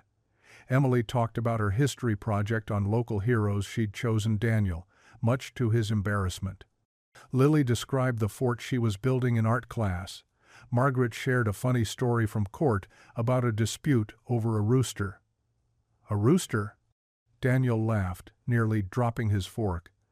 "Mr. Franklin insists it only crows at reasonable hours. His neighbors disagree." "What's reasonable for a rooster?" Emily asked. "Apparently not 4:30 in the morning." They dissolved into laughter, the kind that made sides ache and eyes water. The kind this house hadn't heard in years. As Margaret cleared the plates, Emily suddenly spoke up. "You know what? This feels right." She looked at Daniel. "Having you here. It's like having a second dad." The room went still. Daniel's hands froze on his water glass. Emily rushed on, cheeks pink. "I mean, nobody could replace my father, but you make things feel complete again." "Safe." Daniel's throat tightened. Before he could respond, Lily's small voice piped up. "I know what Emily means." She turned to Margaret, eyes bright and earnest. "You're like the mom I've been praying for. Every night, I ask God to send someone who'd braid my hair and help with homework and make our house feel." She searched for the word. "Whole." Margaret's hand flew to her mouth. Tears spilled down her cheeks before she could stop them. "Oh, sweetheart." She pulled Lily into a fierce hug, then reached for Emily too. The girls melted into her embrace. Daniel stood, overwhelmed, watching the three of them. Margaret looked up, eyes shining, and extended her hand to him. He took it, letting himself be drawn into their circle. For a moment, they stayed like that, four people who'd found each other through fear and pain, now bound by something stronger. "Pie," Lily suddenly announced, breaking the spell. "We brought pie." "With caramelized edges," Emily teased, having already been let in on the secret. They carried dessert to the porch, the evening air crisp but not quite cold. The sky blazed orange and pink, the sun sinking behind the hills. Margaret had brought out thick quilts, and they bundled together on the porch swing and chairs. Daniel found himself on the swing with Margaret. The girls sprawled on the floor with their pie plates, backs against the railing. "Mom, remember when you said Daniel would complicate things?" Emily said. "Emily," Margaret's face flushed. "What? You were wrong. He simplified them. Both of them did." Lily nodded sagely. "Daddy was scared too. He kept saying we shouldn't get too attached." "Lily," Daniel groaned. The girls giggled, conspirators in their parents' embarrassment. "Well," Margaret said, recovering her composure, "perhaps we were both overcautious." "Perhaps?" Daniel raised an eyebrow. She bumped his shoulder. "Fine. We were definitely overcautious." The sun dipped lower, painting everything gold. Someone started playing music a few houses over old jazz, drifting on the breeze. Emily grabbed Lily's hands, pulling her up to dance on the lawn, their laughter bright as bells. Daniel shifted closer to Margaret on the swing. She didn't pull away. "Thank you," he said quietly. "For what?" "For taking a chance on us. On this." She threaded her fingers through his. "Thank you for showing me it was worth the risk." They swayed gently, watching their daughters spin in the fading light.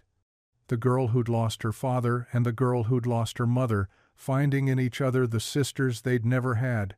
"You know what this is?" Margaret said. "What?" "A beginning. A real one." Daniel squeezed her hand. For the first time in years, he smiled without reservation, free, full, unafraid. The stars began to appear, one by one. Emily and Lily collapsed on the grass, breathless and giggling. The porch light clicked on, casting a warm circle that held them all. Laughter rose into the night, not the polite chuckles of strangers or the nervous giggles of the uncertain, but the deep, rich sound of family, of home, of two broken halves made whole. If you enjoyed the story, I handpicked this next story that you will enjoy. Please don't miss this one. Click here to watch it.